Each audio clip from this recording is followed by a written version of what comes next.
we have the current going through the tungsten electrode and hitting the workpiece, and the current travels out the workpiece. In a non-transferred arc, the arc current never gets to the workpiece. It goes from the electrode, and you have a water-cooled, that's what this little squiggly lines in blue, is water-cooled, actually this is air-cooled. This is air-cooled, oh, sorry, okay.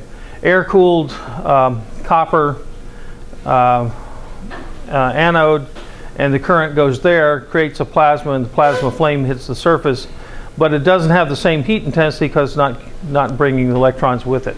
You actually have two airflows. This one will typically be an inert gas like argon. This one could be nitrogen or air or other things, depending on whether you're trying to weld or whether you're trying to cut. You can use a cheaper gas than argon. In fact, for sheet metal work, we actually have air-operated plasma torches, plasma cutting torches, where they actually use a hafnium electrode rather than a tungsten electrode, and they actually use compressed air. They don't have to use argon or helium to protect the electrode. They actually form a little skin of hafnium oxide on the surface of the electrode, and the hafnium oxide is fairly stable. You can get about a half an hour's worth of cutting out of these things. And so now you have, for sheet metal workers, these guys just plug into 110 volt wall power, have a compressed air from an air compressor or whatever, and they can cut stainless steel or nickel-based alloys or whatever with just a compressed air torch using hafnium electrodes rather than tungsten electrodes. But in any case, this particular arc is basically a jet burner, and so just like we talked about flames in the very beginning, we said you could have an arc which is at constant pressure, such as this plasma transferred arc. It's constricted because of the cool copper around it, and so you get a higher current density than you do in a gas tungsten arc where the electrode would stick down beneath this. Over here you actually have a plasma jet burner where you're essentially igniting the gas or heating the gas at constant volume rather than constant pressure, and you get a very strong arc with lots of velocity, and that gives you better conduction, convection, and radiation, but there is no electron heat flow. And so this one, non-transferred arcs typically give you around 2,000 watts per square centimeter, and this will give you about 10,000 or 20,000. So it turns out NASA liked to weld the space shuttle main tanks with what they called variable polarity plasma arc. We might talk about why they would use some sort of AC rather than straight DC for welding of aluminum. But in fact, on a high conductivity material like aluminum, they like to use the plasma arc rather than gas tungsten arc because of the higher heat intensity with the higher thermal conductivity metal gave better results. So that's why we use plasma arc, and actually many times in fancier plasma torches, like a big cutting torch for on a plate line or something, this copper, which is air cooled here, may be water cooled, and so the torches get fairly complex. Here are some tips, one of the ceramic tips, and one that's bonded to copper from, these are just replacement tips from a modern plasma cutting torch. Turns out the whole idea of plasma processing or plasma cutting was sort of discovered serendipitously by a guy named Bob Gage, who was at Union Carbide Speedway Labs in Indianapolis, Indiana. In the 1950s, he was studying gas tungsten arc torches, and he was just studying the arcs without melting of steel, and he was using water-cooled copper plates. And for whatever reason, he decided to drill a hole in the water-cooled copper plate, and what he saw was he essentially made the first plasma torch, and the flame was shooting out past through the hole in the copper. When I say plate, probably wasn't much more than a 1/16 or an 1/8 of an inch thick, but the the torch or the flame, plasma flame, was shooting out through the hole, and he thought, that's interesting. And then he started thinking, well, could he use it for anything? And then that's where they started looking at constricted gas tungsten arcs. Again, if you cool the outside of the arc, it heats up the inside. And in fact, there are some plasma torches which actually use a swirl of water on the inside to cool things down. Not so much for welding, but when they're trying to generate very high temperatures. Typical temperature in a plasma arc might be 20,000 degrees, but when people want to get to 50,000 degrees, they actually can cool the outside surface of the plasma with a water swirl and get 50,000 degrees in some of these plasma torches.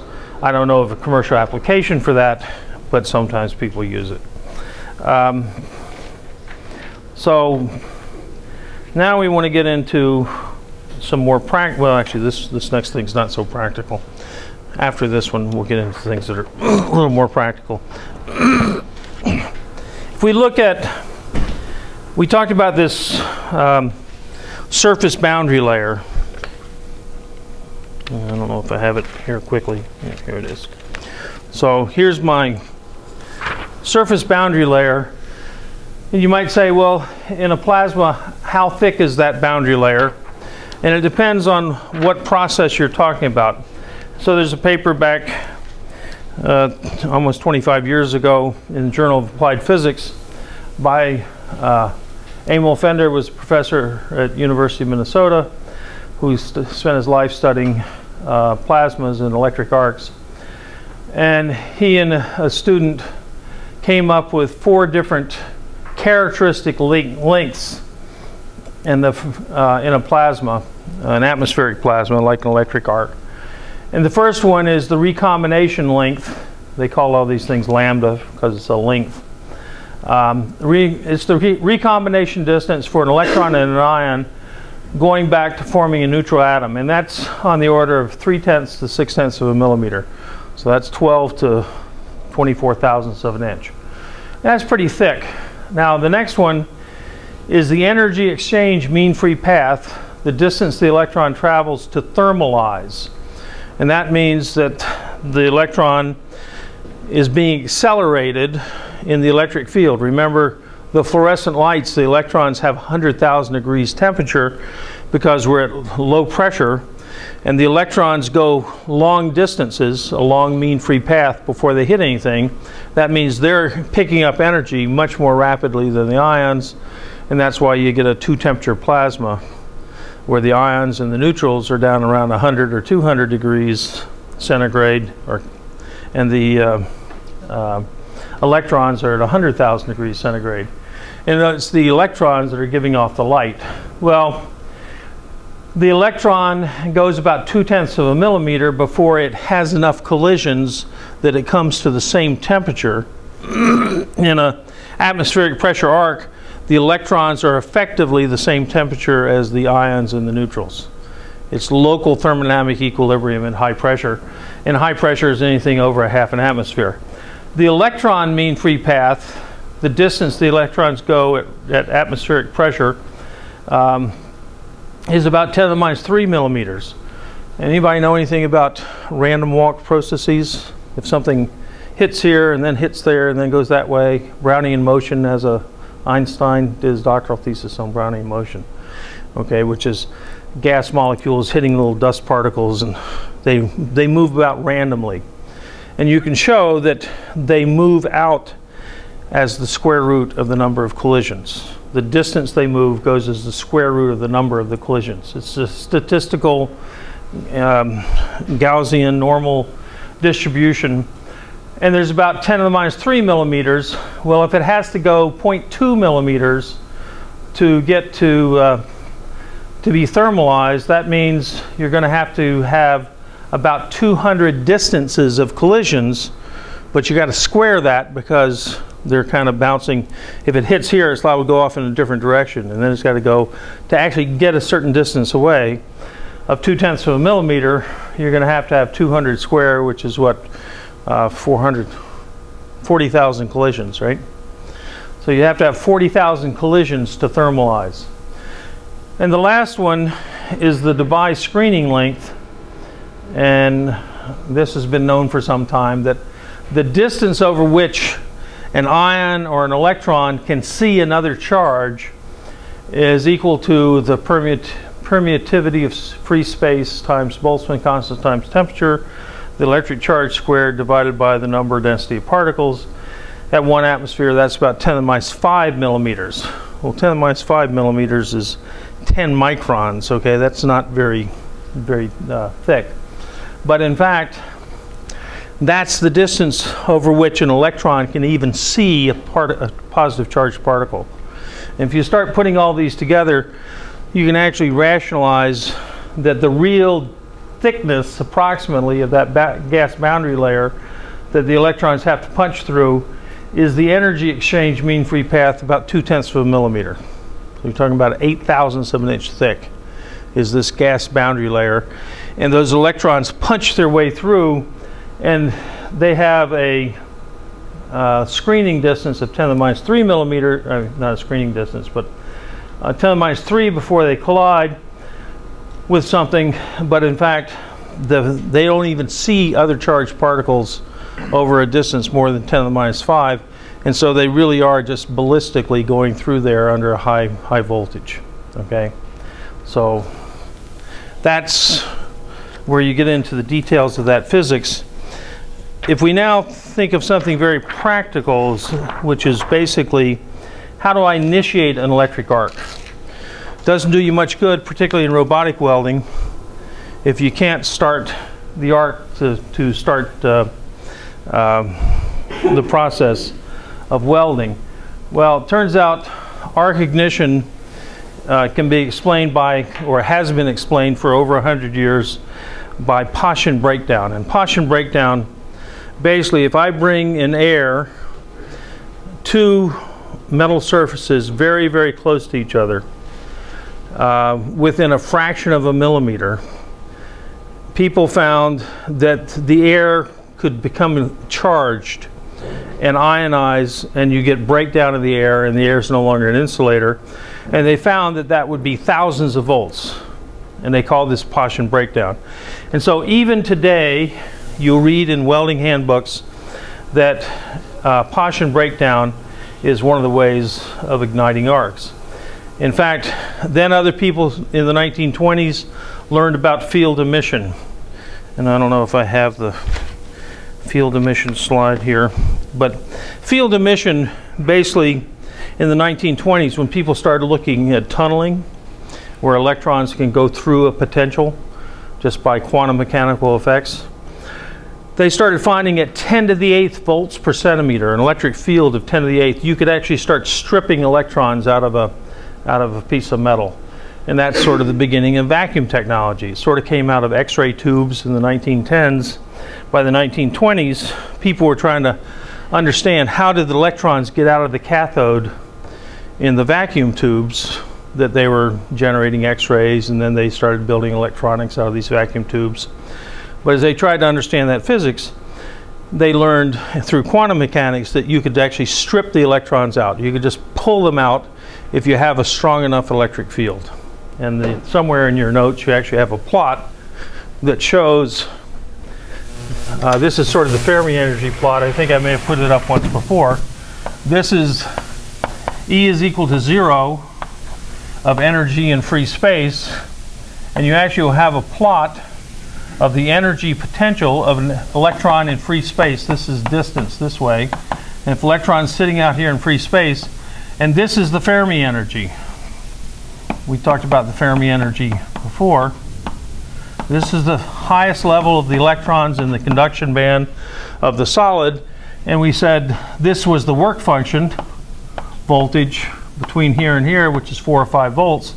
Essentially, this is the potential of the electron. If this is the surface of the material, and you have an electron out here in space, at 1 micron away, it has 0 energy. As it gets closer and closer to the metal, it wants to become bound to the metal down to the Fermi energy. If I now apply an electric field gradient, essentially I can take this potential and I can bend it over like this. The electric field, if this field gets to 10 to the 8th volts per centimeter, I'm talking about a voltage versus distance, so this is just the slope of this line. I essentially drop this potential, and as I drop the potential, and the barrier for an electron to get out of here drops by this amount. If I keep on getting to 10 to the 8th, all of a sudden the electrons can just go out of here, straight out of there by tunneling, quantum mechanical tunneling. Okay? The distances here are down on in the nanometer, 1 to 10 nanometer ranges. So we really are in quantum mechanics. That's field emission. And people later learned that Paschen breakdown was nothing more than field emission, because if I get down to 1/10 of a millimeter separation and 1,000 volts, that's 10 to the minus 4 times 1,000, that's 10 to the 7th volts per centimeter, or per meter. 10 to the 7th volts per meter, anyway. You're getting something close to this 10 to the 8th. And then if you actually start studying surfaces, the surfaces, if you've been watching the videos, are actually very rough, and you'll get an enhancement of the field at the surface peaks of the rough surface that you're trying to do this to. And they found that Paschen breakdown, you could get easier Paschen breakdown if you had rougher surfaces on your materials. And in fact, it's most difficult to get Paschen breakdown or field emission on a liquid surface. So liquid mercury is a little bit harder. But in fact, when you start getting to these, because the liquids don't have any peaks to them, although you start getting to these types of voltages, and even if it's a liquid surface like this, or a curved liquid surface, you find that the electric field can actually create little peaks of liquid. It'll just pull the liquid right off the surface. It starts defeating the surface tension of the metal, and you actually can get little peaks. But it still takes a greater field to do that. In any case, Paschen breakdown and field emission are essentially the same physical process, but I have X's beside them because neither one of them is the way we strike arcs. Even though if you go to the welding handbook, they'll tell you this is how we strike arcs. Okay. In fact, in the 1940s, a guy named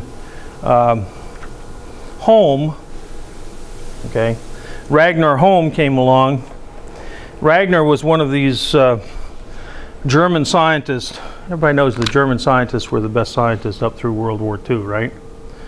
Actually, even after World War II. If you look at the MIT curriculum in the 1880s, you were required to take German because all the good science was done in German, okay, published in Germany. And the famous names in quantum mechanics and stuff. Pauli, well, Dubai was French, but Niels Bohr, Albert Einstein was Austrian, but anyway, they're all Prussians, right? Anyway, what happened was you had to study in Germany if you wanted to be a great physicist or chemist, all the way up through the 1930s. And in fact, the guy who founded Caltech, what's his name? He'd been president of MIT. Anyway, he was the greatest U.S. physical chemist. He had studied in Germany, okay, around the turn of the century. Anyway, you had to take German if you were an MIT student so you could read the scientific literature in the 1880s and around 1900 and stuff. And after World War II, we brought all those great scientists. If they hadn't already come back because they were Jewish, come back earlier, we brought them back. People like Werner von Braun, who was head of their rocket program. Okay, but Ragnar Holm was an expert on electrical contacts. And Ragnar and his wife, both of them had PhDs. Sort of interesting. This is the 4th edition of Electric Contacts. Ragnar Holm, PhD, in collaboration with Elsie Holm, PhD, both of St. Mary's, Pennsylvania. His wife was Elsie. They wrote a book, but he got all the credit. He went to work for Westinghouse, as I remember, on electrical contacts, because there are all kinds of little mechanical contacts and things. And he wrote the definitive book, first definitive book on electrical contacts. Such today, the IEEE International Institute for Electrical and Electronic Engineers or something, basically electrical engineering group, today has a home conference every year named after Ragnar, and this is his book. Well, in this, Ragnar described the heating that occurs when you have two electrodes initially in contact, and so you have a short with 0 voltage, and you start to pull one away from the other. Initially, the electrical contact resistance is a low value because you have some pressure of these two electrical contacts, but as you pull them apart, the pressure decreases. It's got to go to 0. So as it decreases, the resistance increases. Okay? And so if you solve for a little microscopic asperity contact and idealized, you can solve Laplace's equation, and it tells you the potential field for the voltage. Can't see it? Oh, sorry. That's the problem with this thing. Okay, well, let me do it this way. You can solve for the voltage across this thing as you're pulling it apart, and Ragnar goes through, there's V is equal to V02 minus V02, there's a voltage across this thing, and it turns out that's also equal to a temperature field. The temperature field equation is also Laplace's equation. Have you had Laplace's equation yet this summer in one of your math courses? It's basically just looking for potentials. Stress concentrations are Laplace's equation. Voltage isopotentials, thermal isotherms all come from solving Laplace's equation. Anyway, you get these nice uniform contours of either temperature or voltage, and it turns out, since mathematically voltage and temperature end up being equivalent, you can end up with a temperature equivalent to a voltage. And so this is what Holmes solved for. Here's the pre-exponent, and it turns out if you look at the typical values for the melting voltage of copper is 0.41 volts, 0.4 of a volt. The melting voltage of tungsten is 1.1 volts. If you look in the back of Holmes' book, he has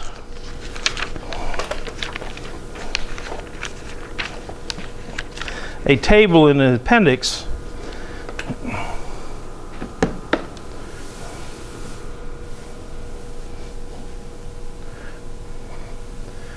of various materials, and he has calculated the softening voltage. U is his notation for voltage, melting voltage and boiling voltage. For silver, it softens at 90 millivolts, equivalent temperature. Okay, this is according to his equivalence of temperature. 1/3 of a volt for melting and 3/4 of a volt for boiling. Iron, well, he has the melting voltage, he doesn't have the boiling voltage. But even molybdenum, you got a boiling voltage of 1.1 volts. And if you go down here, he probably has tungsten. Tungsten was important contact material. Well, he's got tungsten carbide and cobalt. Anyway, he has these melting and boiling voltages, which are all on the order of less than a volt or less than 2 volts, typically. Which means if I pull a metal contact away from another metal surface, even with very small voltages in my power supply, I will boil the material at some of these little asperity contacts as I pull these things apart. And if I boil the material, I'm going to get a bunch of metal ions, and those metal ions will cause breakdown, they'll give up electrons, and I'll now strike an arc. So in fact, the way you strike an arc in practice is when you're welding, you kind of, I always tell the students, you come in and you don't try to wham the surface, because if you do that, anyone's tried to do that has ever welded knows that you stick your electrode and you weld the tip of the electrode right to the metal. That's not so good. You come in at an angle you try to graze the surface, okay? And as you are pulling off, you're going to boil iron, and that's going to cause your arc to strike. So it's touch start. Yeah. Because power is a square voltage? No, it's because the your basically the Laplace's equation is basically the diffusion equation, and you're diffusing heat from that surface. So I'm thinking your infinitesimally small resistance over Right. any voltage squared is just going to go to near infinity power. Right, right. Oh yeah, okay, yes. If you want to think it that way, that's the correct way to think about it. You have a very small contact, and your power is not going to zero as fast as your cross-sectional area is going to zero. How about that? Okay, so that means that your power goes to infinity. Power per unit volume essentially goes to near infinity. Okay. Now the way they got this equivalence, if you have to read home, there's a relationship between electrical conductivity and thermal conductivity for metals. Okay, and he used that, but it works pretty well. Okay, I mean, it doesn't work perfectly, but in terms of understanding things, the point is a very, very light touch and pulling something away, breaking that circuit will always cause an arc. And in fact, that's true when we turn the lights off here. Okay, you break that circuit and you'll always get a little arc in that switch. And the reason you have to pay $2 or $3 for a lousy, or $4 or $5, I guess, for your little, light switch, is there are 2 silver contacts in there. And the silver contacts are silver cadmium oxide. They have about 1% cadmium oxide. Cadmium, is not like thorium or cerium oxide in tungsten, where you have an easy electron emitter. Although to a certain extent cadmium is an easier electron emitter than silver or any other metal. But silver has very good thermal conductivity. Cadmium, for reasons that are still not completely understood in terms of the physics of what's going on, cadmium will double the amount of current. It's not the same thing as thoriated tungsten. Thoriated tungsten will double the amount of current, but the physics are a little bit different, okay? But it does have to do with electron emission, partly, for both of them. But there are other complicating factors. But you have a little bit of silver cad oxide. Pure silver contacts are good for about 7 amps. That's a 15 or 20 amp light switch.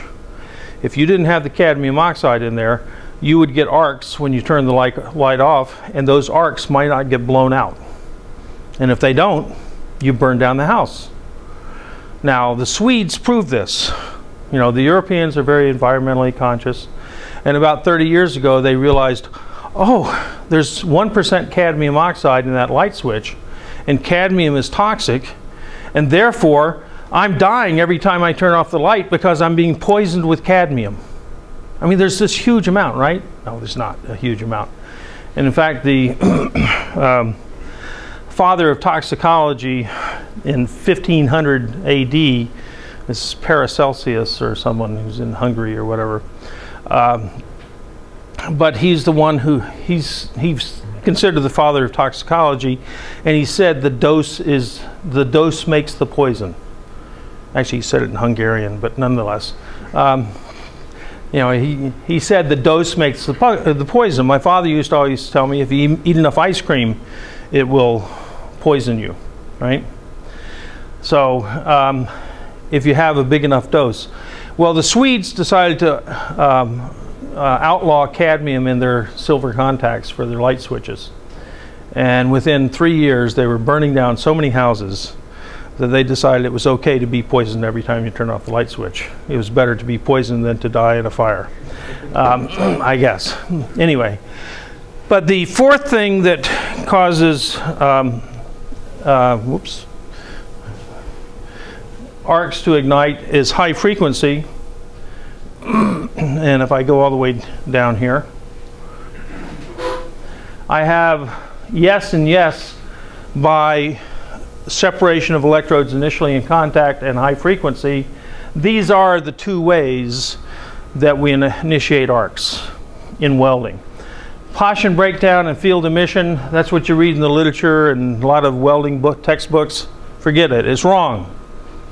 Okay, we initiate it by either touch start or high frequency. Now, if you go into my lab and you look at the power supply, anybody ever welded aluminum? You welded aluminum. You use high frequency, right? The little high frequency. I always wondered why it was a higher frequency than power plants. Right.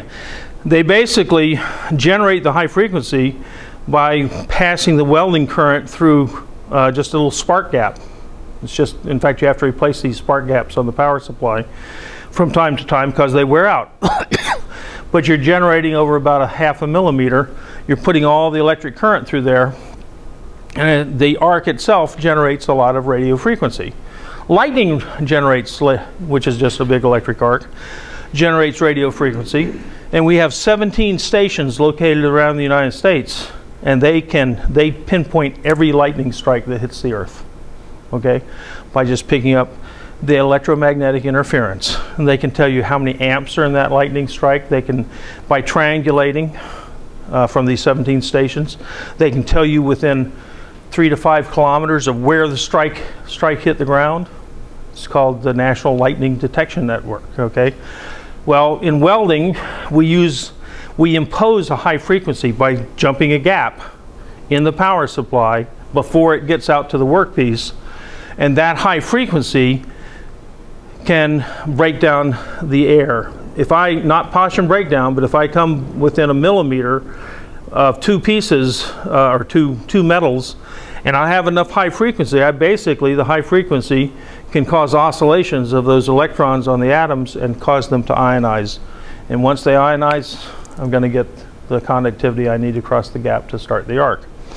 And so in welding aluminum, where we have a very stable oxide skin, okay, we like to use high frequency to stabilize the arc. Otherwise, you're welding aluminum and your arc might go over to one of the areas that's high in oxide, and the arc might extinguish because you basically got an insulated layer there. Or it might extinguish momentarily, like for a fraction of a second, but that's enough to disturb the fluid flow in the weld pool and make a lousy weld bead. With high frequency overlay, you can get a much more stable arc. And so on the power supply, you can have high frequency off. If I'm not welding aluminum or magnesium, I don't need it. Or you can have it on just in the first few seconds, like the first 3 or 4 seconds, and then it goes off automatically. Okay, so, or you can have it on continuously. So the switch has 3 positions to stabilize the arc, which is why if I go back to NASA, like to use variable polarity for their plasma arc welding of the space shuttle main tanks, and maybe the US Navy in welding your aluminum ships. If you go in a shipyard, you'll probably find that people are using high frequency for the aluminum, but they're also maybe using variable polarity plasma, okay? And the variable polarity plasma is a form of AC that helps break up these surface oxides. So straight DC welding of aluminum is not the most stable process in the world. People like to use AC for aluminum. One of the theories is that the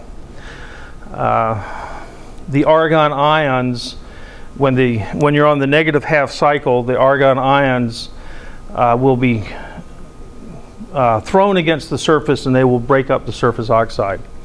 There may be some truth to that, but it's probably a little bit more complex than that. But we don't have to get into all the details of the plasma physics and cathode spots and things like that. Yep. So we talked about high frequency and separation of electrodes, but how does that relate to spark plugs? The spark plugs have an arc going across a small gap, but they right. have really high voltage, right? No, they do. Oh, they do. No. You have a transformer that brings your spark gap in your automotive engine to 12,000 volts or so. There's a transformer in there. The fancier ones nowadays actually have the transformer right on the plug that goes on top of the spark plug. In the old days, in your distributor cap, you would actually have the transformer in the distributor this is old technology, right? When I used to do the tune-ups on my car, you'd replace the, you'd actually replace, you didn't know it, but you had a little transformer coil in there, and you were replacing the coil, and the spark on the distributor cap was a high frequency, well, it had the high frequency component, okay? It was already high voltage, high frequency to help get the spark, okay? But the main thing that they do on spark plugs now is they tip them with platinum, okay? Because platinum doesn't oxidize like these other things, and therefore it's easier to start the spark, okay? Because it's platinum tipped. So they use a little little platinum ball about 1/10 of a millimeter in diameter, maybe 2/10 of a millimeter, and they just weld it to the tip of that tungsten in a little projection weld, a little spherical platinum ball, and they just ram it into the surface. And so platinum tip plugs cost you twice as much, but they last 10 times as long, hopefully, right? But it is high frequency and high voltage. And you'll get noise if things, radio frequency noise. If you're welding it with a high frequency aluminum power supply and you have radio on, you're just going to get noise in the room. You're generating lots of radio frequency interference. But the welding equipment suppliers have to shield from that, so the Federal Communications Administration doesn't, or FCC, Federal Communications Corporation, whatever the second C stands for, Commission, so they don't get upset with you for destroying everybody's radio transmission all over. Except now it's all digital, so who cares? Okay. Okay, other questions? So, so far as robotic welding, you could use high frequency, but high frequency is just another wear component in your system. And one of the problems with plasma arc welding is those little tips, the replaceable tips, last about a half an hour. When they first started coming out, they lasted about 5 minutes, okay? And so that's one of the reasons plasma didn't just kind of come on, get picked up immediately. But they've improved the cooling of these things and the design such that now they get about a half an hour out of these things. But it's still another expendable, and it's a maintenance item. And as you know, if maintenance is required, it won't get done, and therefore you'll have lousy welds. So people tend not to use plasma unless they have to for the higher heat intensity that you can get. Okay. Why don't we take a break now before I start the next topic? So we'll take 5 minutes and come back here. About the spark plugs on the cars. Nowadays, they actually have the high voltage transformer right there on top of the spark plug. I mean, the wires, your spark plug wires, each one of them has a little transformer in it. And the reason for that is you lose the highest frequencies of the high frequency the longer the distance of the cable. Okay? Essentially, it just doesn't transmit well. Okay? So if they put the high frequency spark right down there next to the electrode gap, they get better sparking, more efficient sparks, as far as that goes. But in fact, they don't even have a distributor cap anymore. I guess what are they doing? They're basically firing low voltage circuits, and then that goes into the transformer right there on top of the spark plug. Of course, if you got fuel injection, all this is sort of irrelevant too, right? I mean, actually, I guess you still have spark plugs, but it works a little differently with fuel injection. I'm not an engine person anymore. I used to know about it when I had to change the oil in my car myself. But anyway, pardon me? What? Yeah, I mean, you had to worry about timing and everything else. Anyway, okay. So now let's start talking about things that I think are a lot more interesting because they're a lot more practical, and that's plasma jets in welding. And I mentioned them briefly a couple of times. But what causes the plasma jet? We know in a flame coming off out of a torch, we have the chemical reaction and the heating of the gas, which causes a volume expansion. We have the same thing when we heat the gas with an electric arc. We get a volume expansion, and that volume expansion is about a factor of 300 with an electric arc because of the higher power density from the electrons than from the chemical heat of the gas, the fuel gas reacting with the oxygen. But in fact, we also have something that's trying to constrict this whole thing.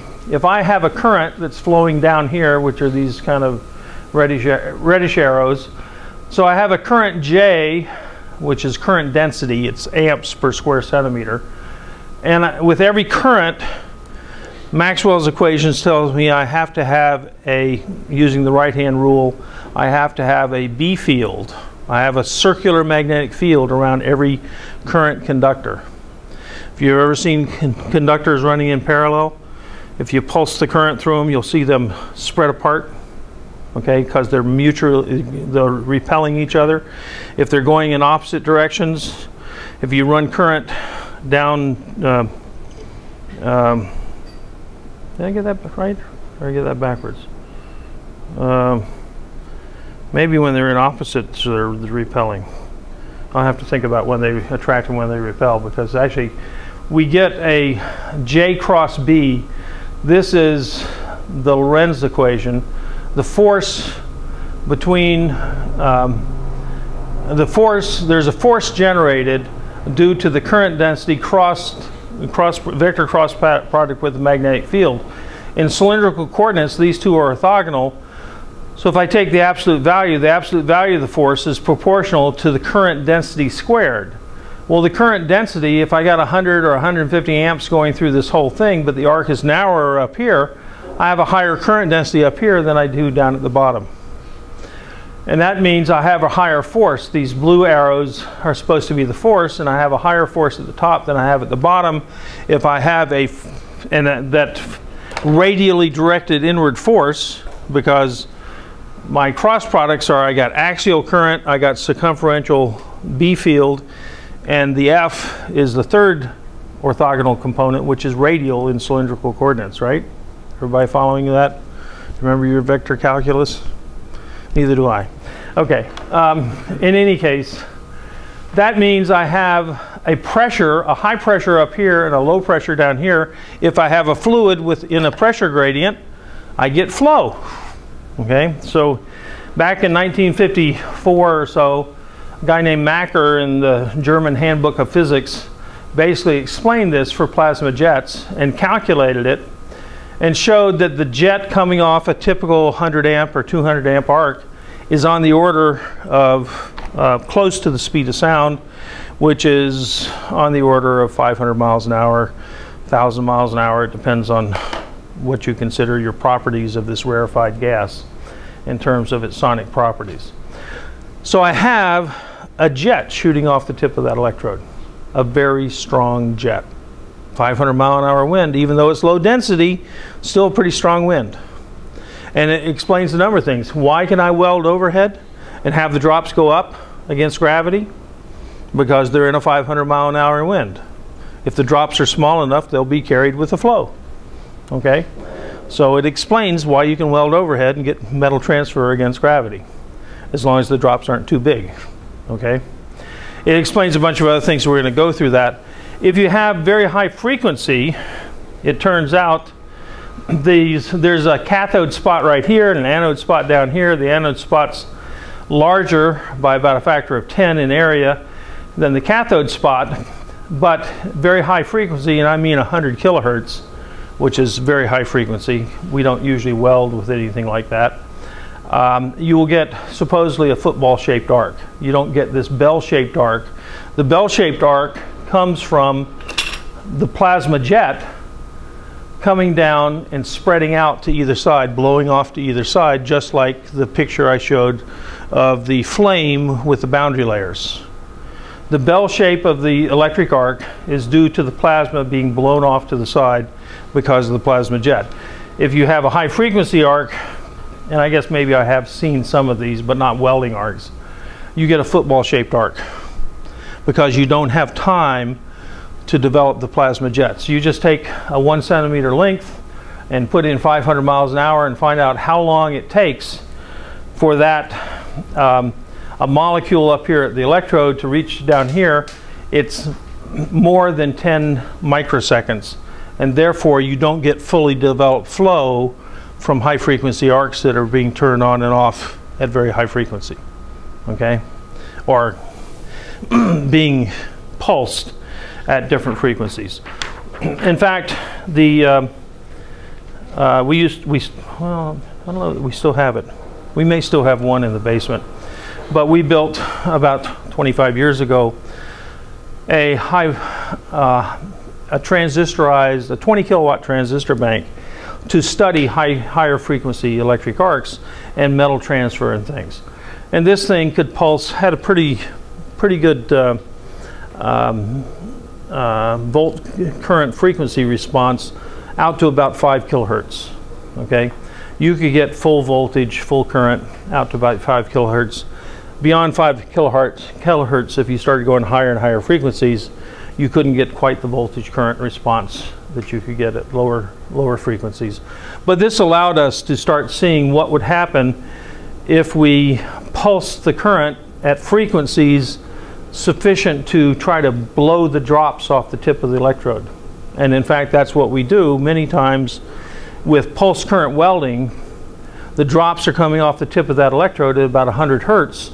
And if we pulse with the right pulsing of current, we can actually use this Lorentz force to squeeze the drops off, just like milking a cow. Okay, pulsing, getting a squirt of molten metal off. Well, the cows aren't molten metal, but they're molten liquid, right?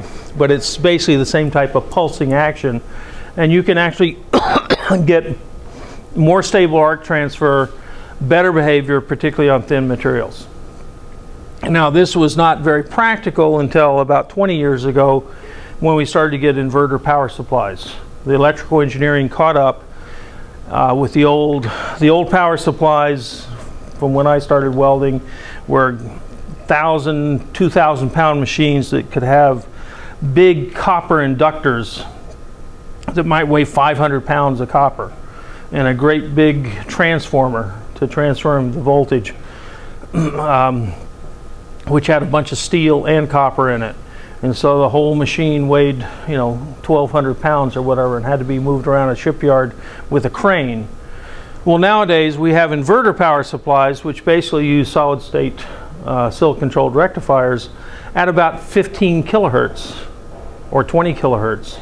Some of them are even up to 30 kilohertz switching frequency. And so you take the incoming power at 240 volts or whatever, and you chop it up 15,000 times a second or 20,000 times a second. You put it through a very small transformer. And why can you use small transformers with higher frequency? This is a fundamental principle of magnetics, guys. Okay, if the depth that the magnetic field diffuses into a material is a function of the time for it to diffuse, and the higher the frequency, the less diffusion depth into the magnetic steel. And so with higher frequencies, you can use thinner steel laminates for the cores of your transformers and not get overheating of your transformer cores. We use 60 hertz current for most applications for motors and things, but what do you use on airplanes? 400, okay? The reason they chose that is because at 400 hertz, you can make motors a lot lighter with a lot less magnetic iron in them, because your diffusion time is less at 400 hertz than it is at 60 hertz. Well, nowadays with these inverter power supplies, I don't even know if they have magnetic steel.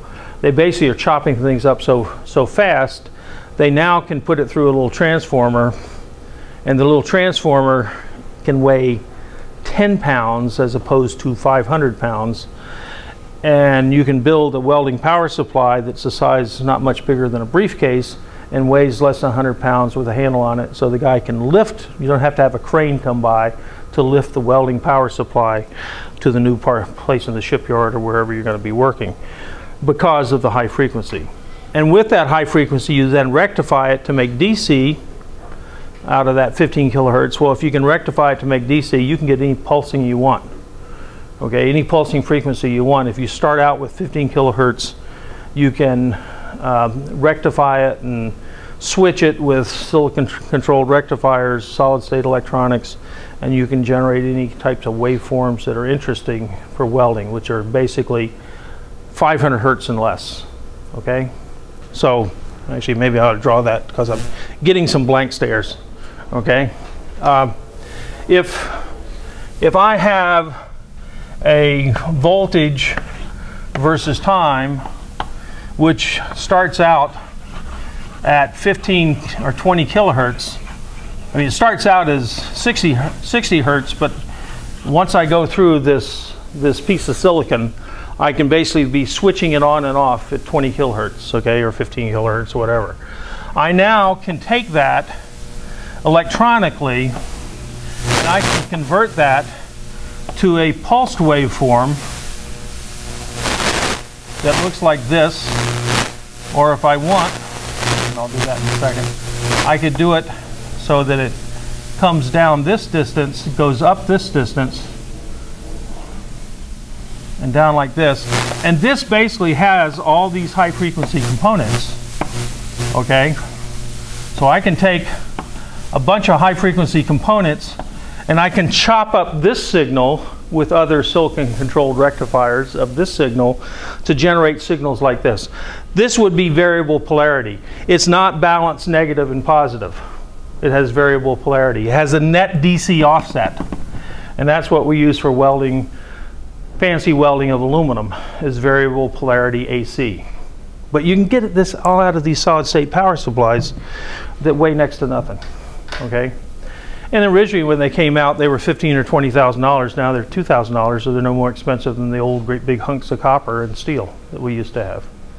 So there's been a revolution in power supplies that allows us to do some fancy things. And if you remember, the plasma jet force varied as the current density squared.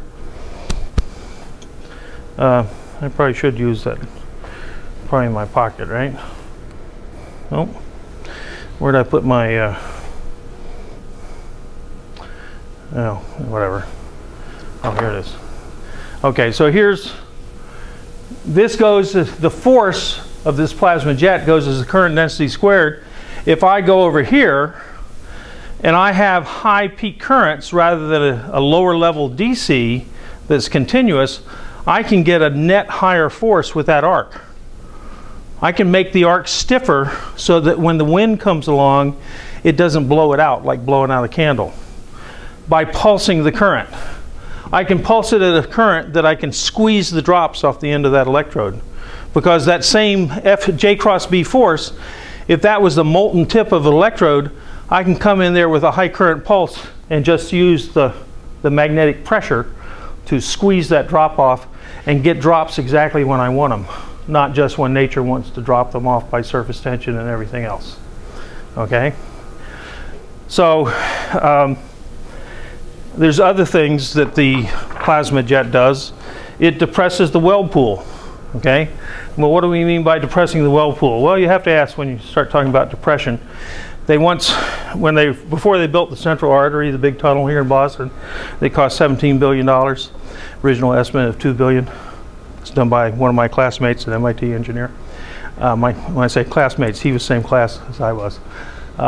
He was a civil engineer. But anyway, he was the one who proposed depressing the central artery.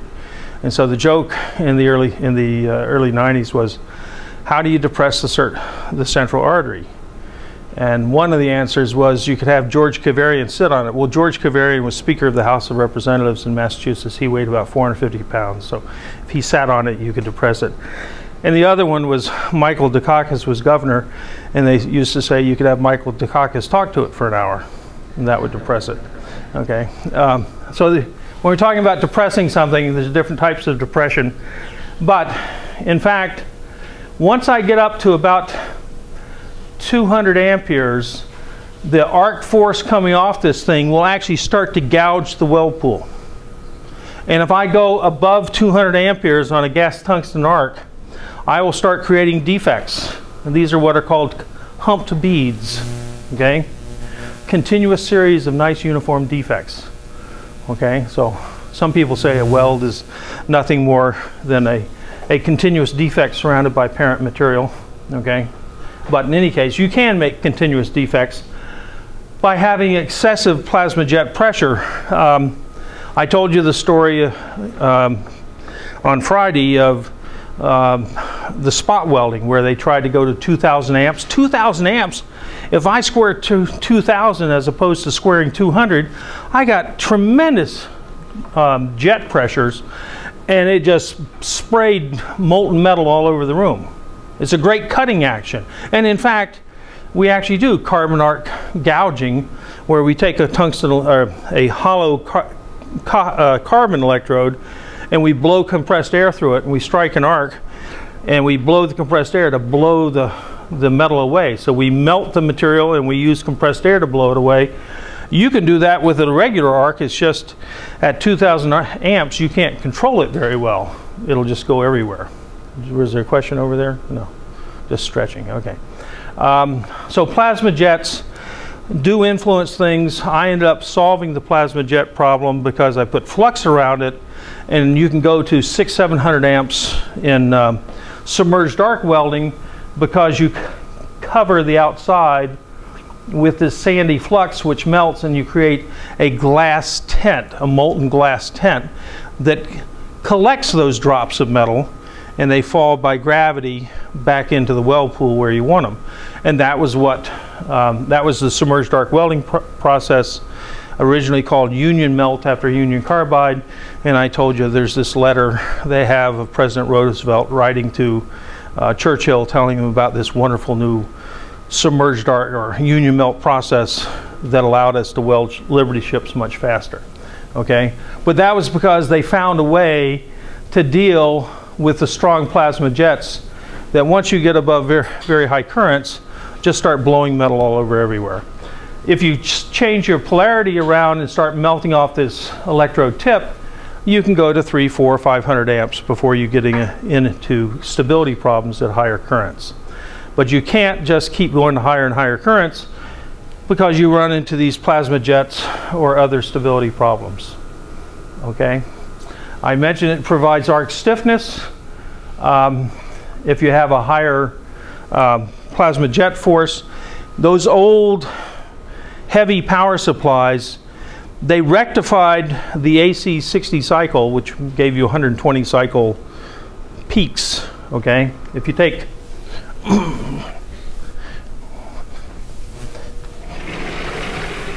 if I take 60 cycle AC and I rectify it, I will get a series of peaks like this, because I'm flipping this one up here and flipping this one up here, and I end up with a bunch of things like that.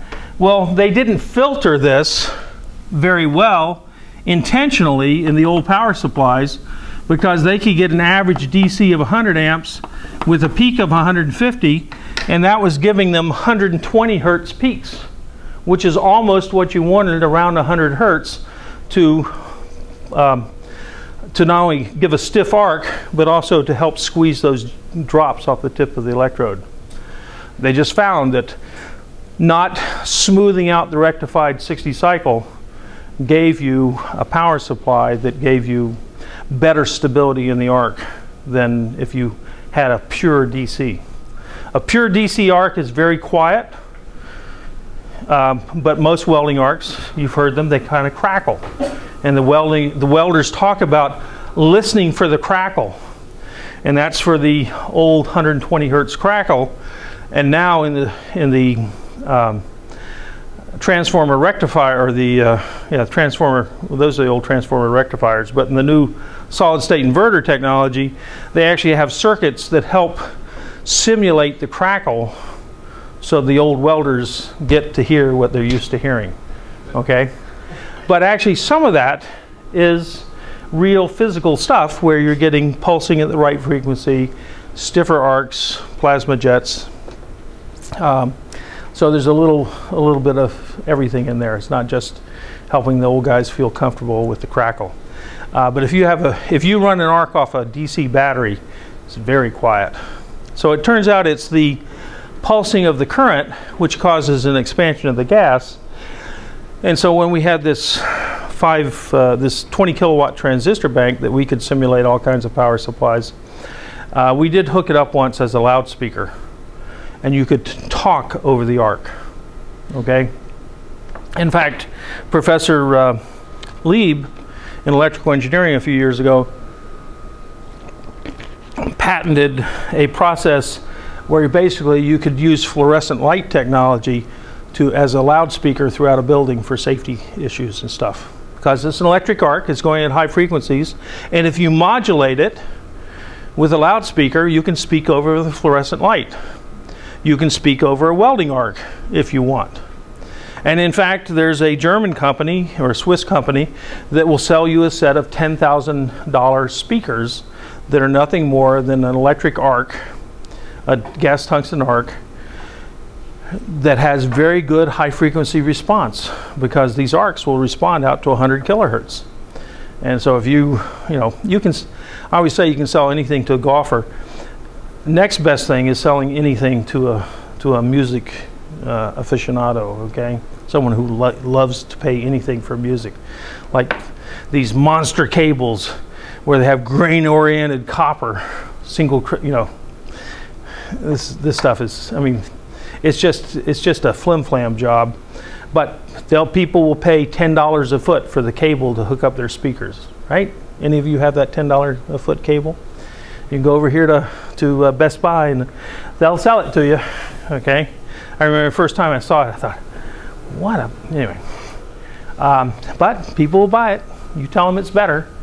Yeah, it might be better in the 4th decimal place, such that no one could ever hear the difference. But yeah, there's an effect. It's just it's not a real effect.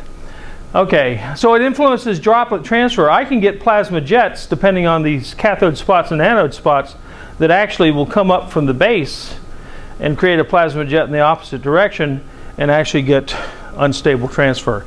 I told you we didn't use gas metal arc for titanium. This is the reason why. In titanium, you get very stable plasma jets coming off the surface. We've done high-speed movies of them, and you just blow the drops away. They're not uniformly going across. You can influence the transfer by getting regular transfer by pulsing, but you can also, plasma jets that are not controlled can actually go the other direction and destroy your metal transfer. Any questions? Plasma jets are important, okay? Run into them all the time. Yep. So the downward jet normally is because of the pressure gradient, you said, right? It's a pressure gradient, but it's due to the high current density at the tip.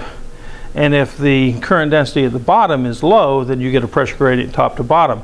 If you get a cathode spot, if you reverse the polarity to DC electrode negative, or electrode positive, now your cathode's down here at the workpiece, and the cathode spot's sharper than the anode spot, and in titanium you can just see it sit there and not move around. Most of the time on that flat surface, the spot wanders around the surface, time averaged over 100 hertz. It's a big wide spot, and so you get a nice flow from the electrode down. But in titanium, that spot is stationary. It doesn't like to wander around, okay? And so from the flat surface, you'll get a jet shooting up from the surface that interferes with the metal transfer.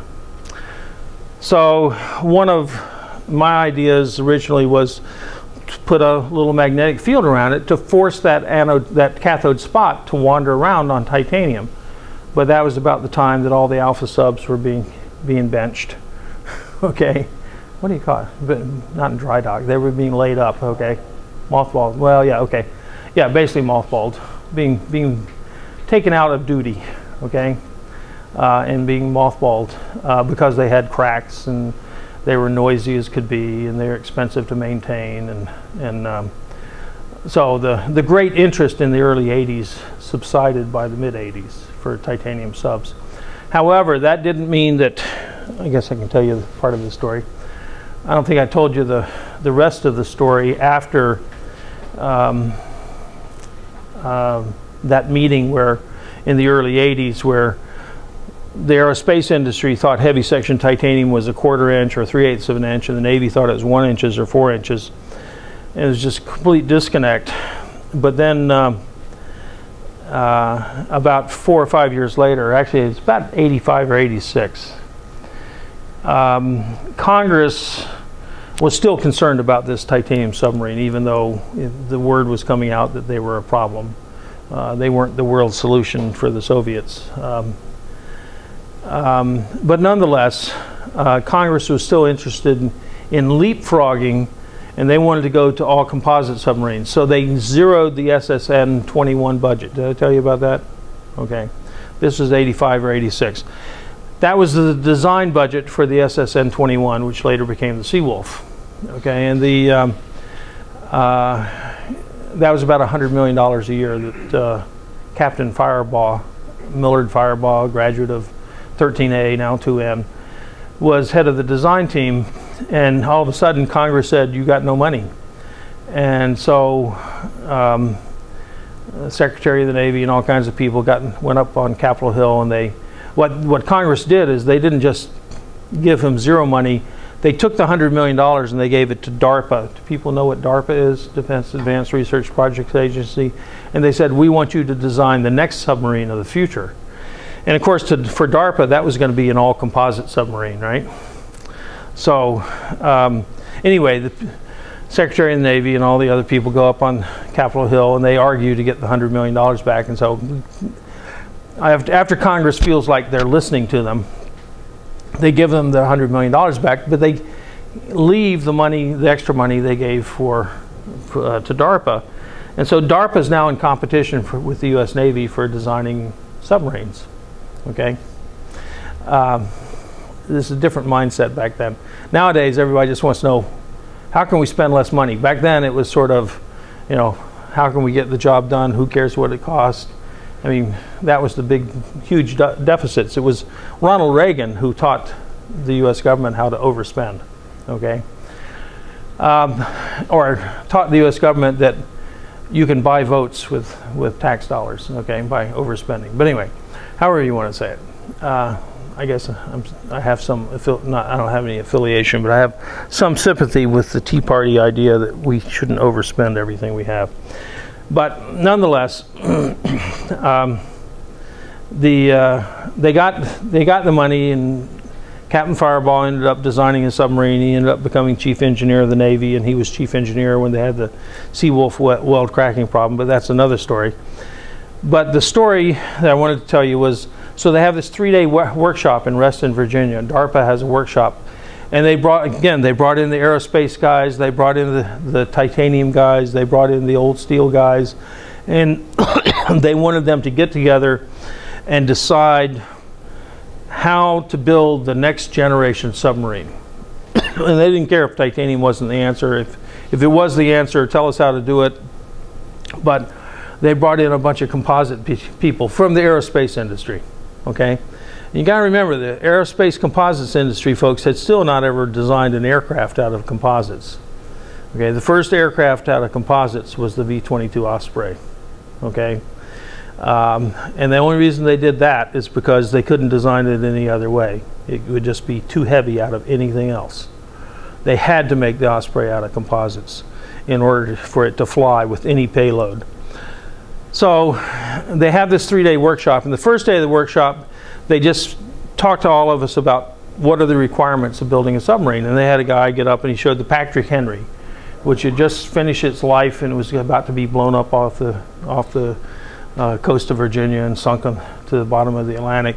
And it showed a picture of all the cutouts in the hull that it had in the previous 30 years. And it looked like a patchwork quilt. I mean, just dozens of holes cut in the sides. And so then they broke us up into the metals people on the second day and the composites people, and we went our separate ways. And on the third day, the half day, we came back to report. And we basically reported on I was on the metals group because I was working on titanium, and we reported back. But the composite guys were told that they would have to be able to have ways to get in and repair. That's why they showed us the Patrick Henry with all the repairs that had been done to that hull.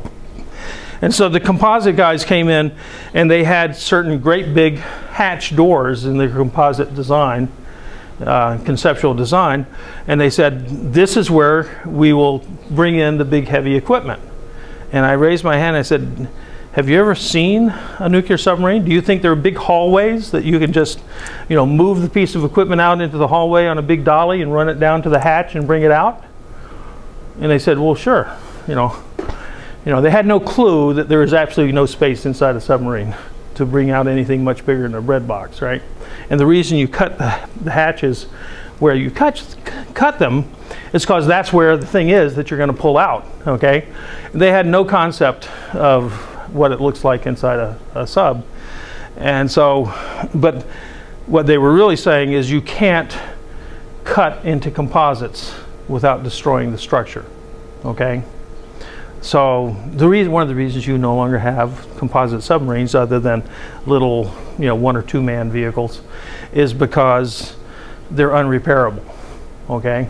You can't cut them out and do repairs. So, but that was a sort of wasted 3 days of my life, so far as that goes. But it was sort of interesting to see the great disconnect, okay? There's another problem of electromagnetic forces in arcs, and I sort of alluded to it a little bit Friday when I talked about the stud welding process, and that is basically arc blow.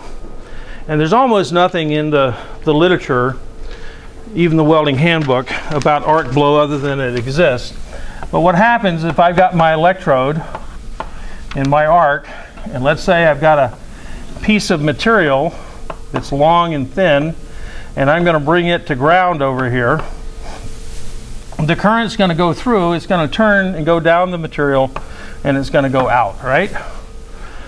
Now when the current turns 90 degrees, you're going to have a higher density of magnetic field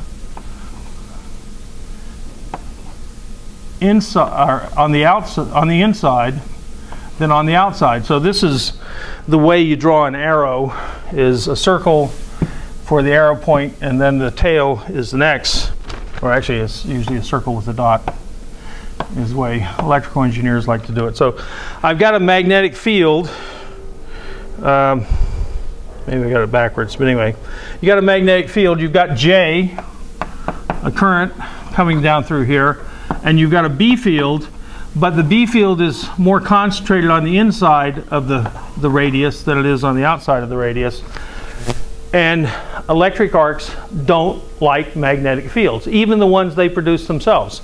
And so the arc will actually be blown by electromagnetic forces in this direction, okay? Or it can be blown by magnetic steels.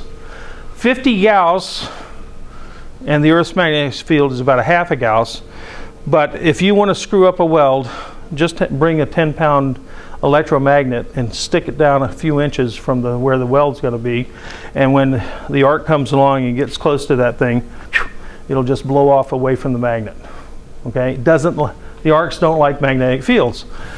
Well, if you start thinking about a complex structure and where you ground it, you're going to have all kinds of arc blow problems, because at 100 or 200 amps you can be generating 25 Gauss, and there have been plenty of cases where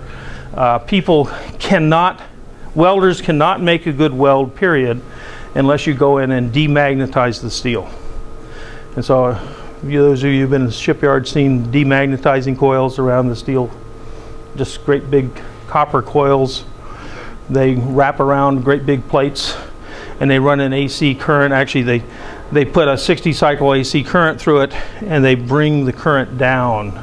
So they magnetize everything, and then with AC they droop that power down, and on the 60 hertz you're magnetizing in one direction or the opposite direction until you get down to near nothing, hopefully. Just having a big steel hunk, a big long hunk of steel sitting in the Earth's magnetic field will cause it to magnetize. So many times they have to go and demagnetize the steel before they can continue welding, because it doesn't matter what the welder's doing, what his skill is, he can't control the arc if the magnetic field's blowing it where he doesn't want it, okay? So magnetic arc blow, you can use AC if possible, you can use high frequency. Again, you get the high current peaks, which gives a stiffer arc, can stabilize it. You can change the ground position. You can have symmetric grounds. You could have another ground over here, and sometimes that will solve the welder's problem by just changing the ground location or adding another ground, better grounding. Or you can actually add magnetic fields if it's a short weld on the side where it's blowing, so that it blows it back, essentially, so far as that goes. So another problem with all of this. So the welder can actually see that? Oh yeah. Yeah, it'll just kind of want to wander off to one side, and he may get lack of fusion on one side. If it's not really bad, if it's really bad, he can see it, just like someone came and blew out a candle. But mostly, it's usually a fairly continuous process, and so it's just he's trying to guide his electrode over to the right, and it keeps on wanting to hang over on the left, and he can't get good fusion. He's making defective welds on the right, lack of fusion, because there's a big magnetic field, or a bigger magnetic field on that side. Okay, we'll get to that also when we do high power electron beam, because there are some problems that cannot be solved because of magnetic arc load on dissimilar metals in electron beam. But the basic physics is arcs don't like big electric field or big magnetic fields. Okay, and so you have to do something to stabilize it. But there's very little in the open literature that really talks about it. Sort of like residual stresses. It's one of these things we don't really want to talk about. Any questions? I want to start on heat flow. And again, we're not meeting Tuesday, Wednesday, and Thursday this week, so Nate, you can figure out what you're doing. We will meet on Friday. Okay, so there's a little bit of history to heat flow in welding that involves MIT, sort of, in a number of different times. You have this handwritten thing in your notes, so you don't have to copy all of this. But if we have heat flow during welding, we can think of it, and you can go to books on heat flow that have a one-dimensional planar solution nowadays. So there's a heat per unit area for a one-dimensional problem. This would be something like the friction stir weld. Not friction stir weld, but well, it could be a friction stir weld, but this is a friction weld, and it's a planar heat source, okay? And so I want to see how the heat effect zone grows in one direction, for example, and the solution to the heat flow, Fourier's first law, is T minus some average initial temperature is equal to the heat per unit area that I'm going to impose on this surface, which I could do by friction welding, some area welding process. 4 pi alpha thermal diffusivity of the material, T is time, to the 1/2 power, 1 over the density times the heat capacity, exponent. And you always get an exponent which has the form of x squared over alpha t. And in fact, x squared over 4 alpha t is often called the Fourier number. It's a dimensionless group. Alpha is centimeters squared per second times time, which is centimeters squared. X squared is centimeters, so it's dimensionless. And in fact, everything that goes in an exponent like this has to be dimensionless. You can't take the exponent of something that has length or mass. It has to be a pure number with no dimensions. So the Fourier number, you can prove, comes out of the diffusion equation. And in fact, there was a guy who looked at all this math, a guy named Albert Einstein, years ago. And sometimes this x squared proportional to t is called the Einstein equation. But in this case, for heat flow, it's called the Fourier number. In the case of mass diffusion, it's called the Fick number. There's viscosity diffusion, and basically it's part of the Navier-Stokes equation. But anyway, in any case, the heat is generated and follows basically a decaying exponential as you get further and further away with longer and longer times. But if you impose the heat initially, some T0 it will start to diffuse away as a simple Gaussian distribution, and these are just, T1 is a little bit later, T2 is a lot later, and the heat's diffusing away to the side. You also can do this in a two-dimensional line source instead of a planar source, and the line source would be similar to an electron beam hole drilling or a laser hole drilling. You just have a linear heat source punching a hole through a plate. Here, instead of the 1/2 power, it's T minus T0 Q over delta, and everything here is the same, but instead of the 1/2 power, it's not an area, it's a length. This is a heat per unit length of the heat source, and this is 2/2 to make this a dimensionless, or actually have this, make all this have dimensions of temperature. 1 over rho C sub P Q is basically temperature.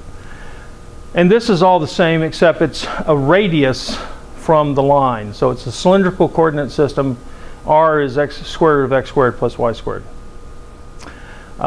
So deep penetration laser and electron beam. You can go to a third dimension. Once a mathematician has solved one, he's just so excited he's got 2 more solutions.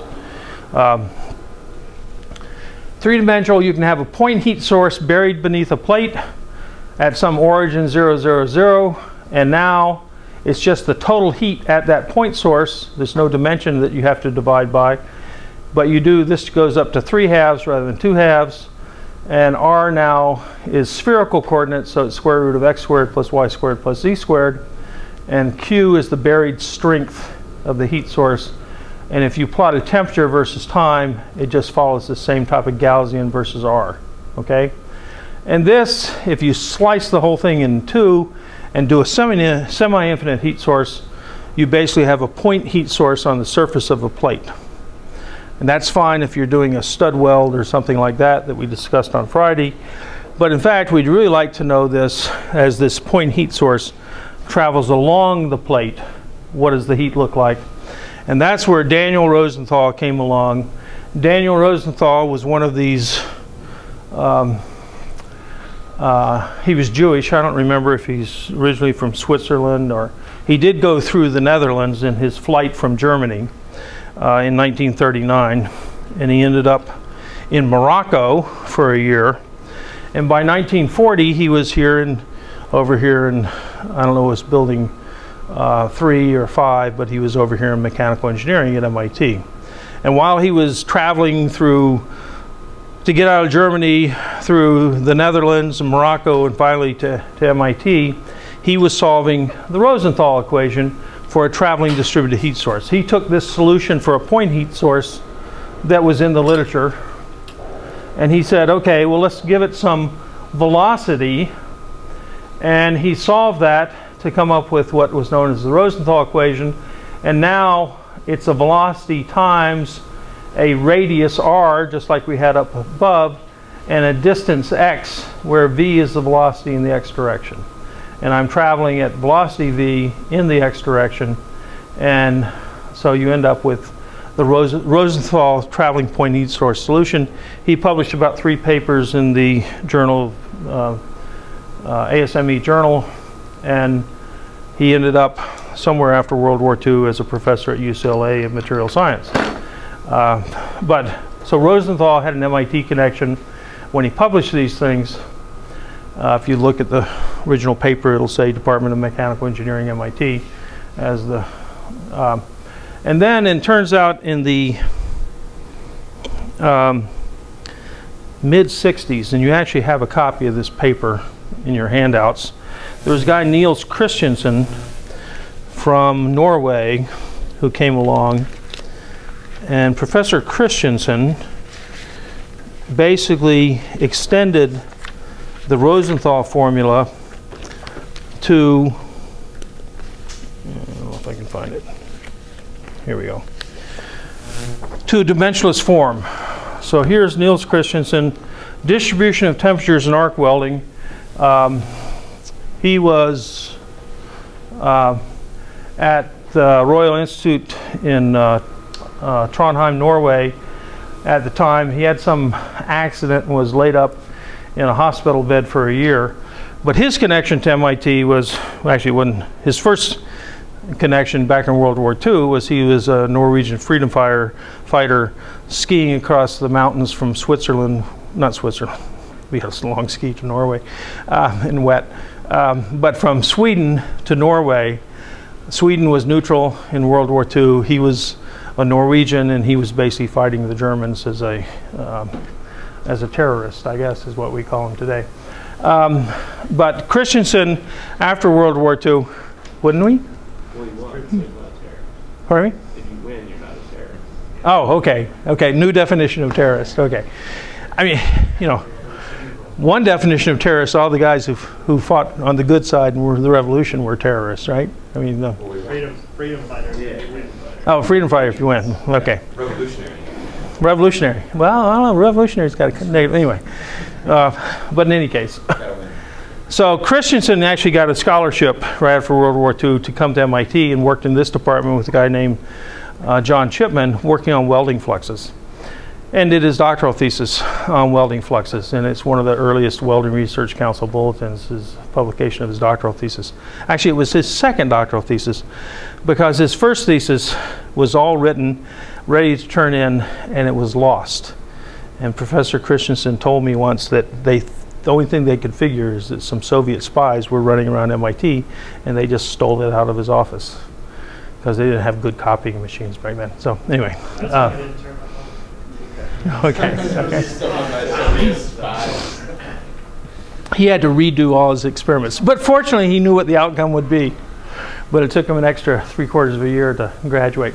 Anyway, so Niels Christensen was laid up in a hospital bed, and what he did is he took the Rosenthal equation and he put it into dimensionless form.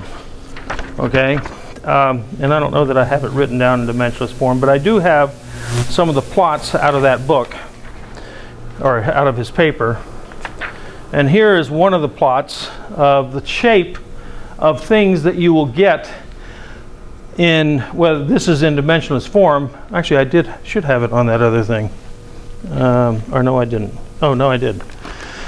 Okay, so that's the shape of the temperature profile.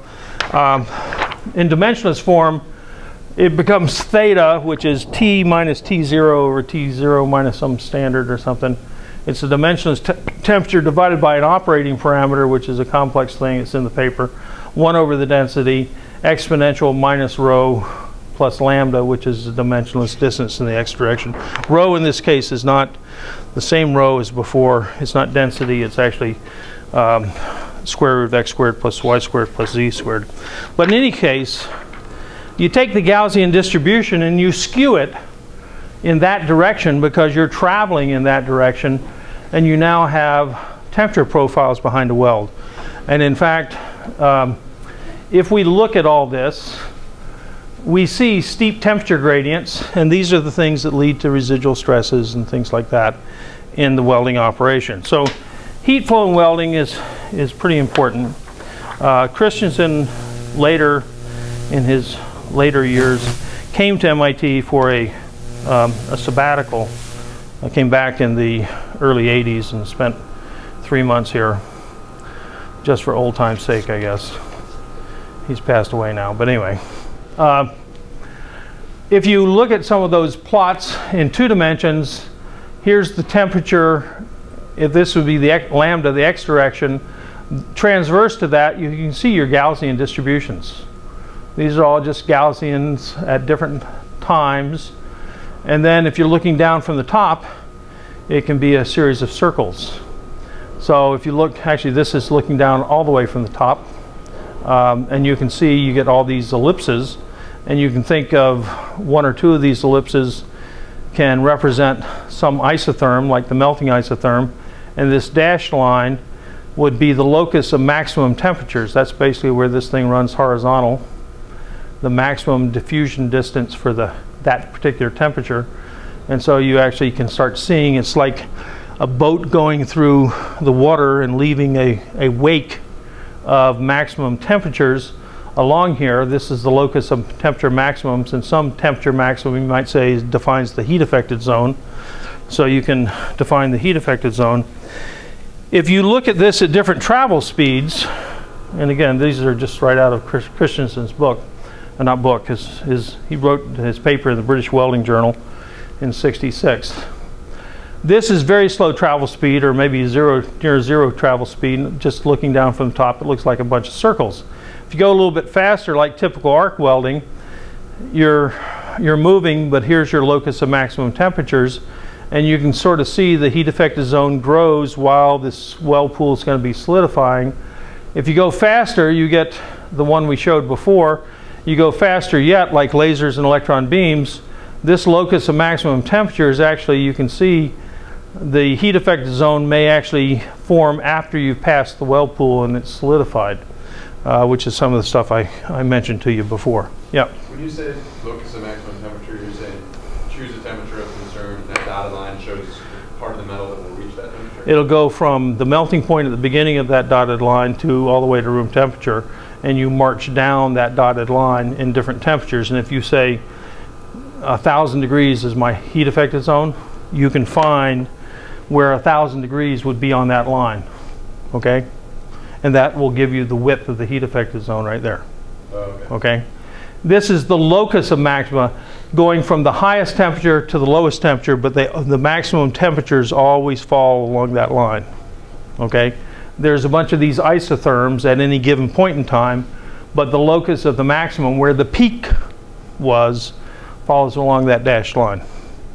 And so the dashed line is not a maximum single temperature, it's a locus of maxima, okay?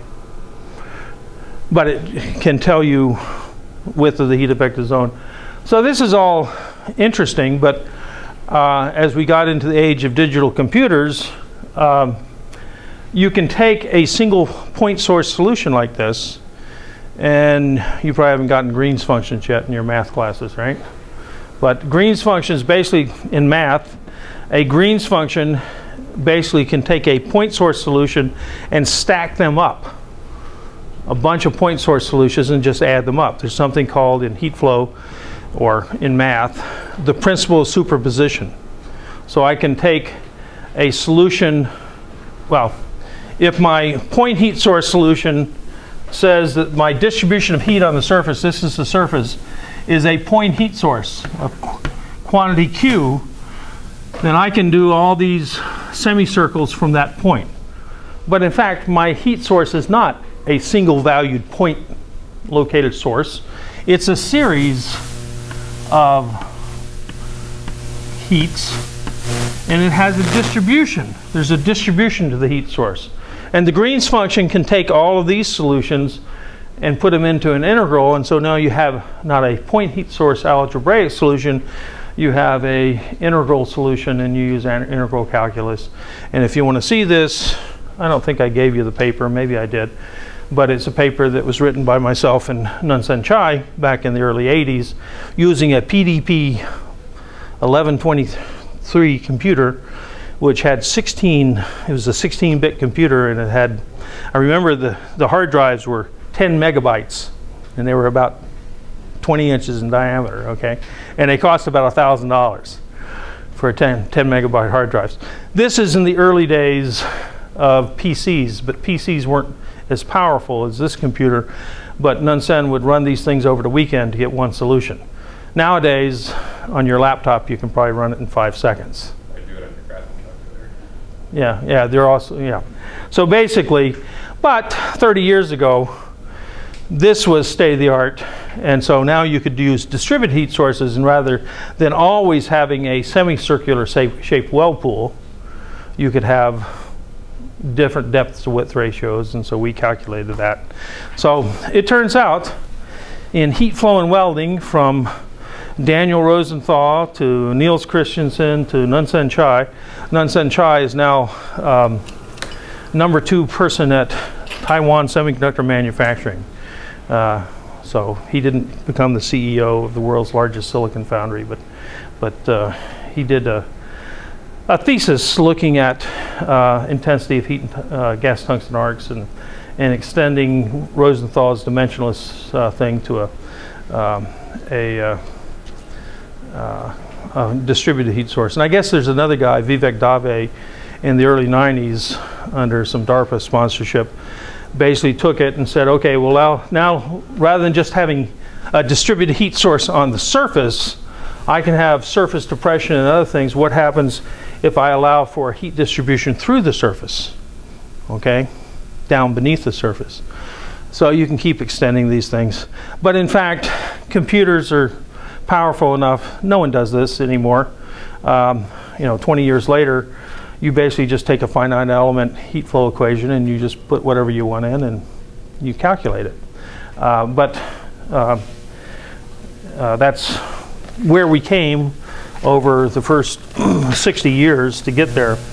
And tomorrow I'm going to, or not tomorrow, but Friday, we will go through heat flow in general in the Fourier number, and I will teach you how to solve how to solve 90% of all heat flow problems in 5 to 10 minutes, okay, to get the important part of the solution you need, as opposed to all this stuff they tell you on solving differential equations and stuff. Most of the time you don't need to do that, okay, but I'll teach you how to use the Fourier number to get an estimate of what you're looking for very quickly, okay.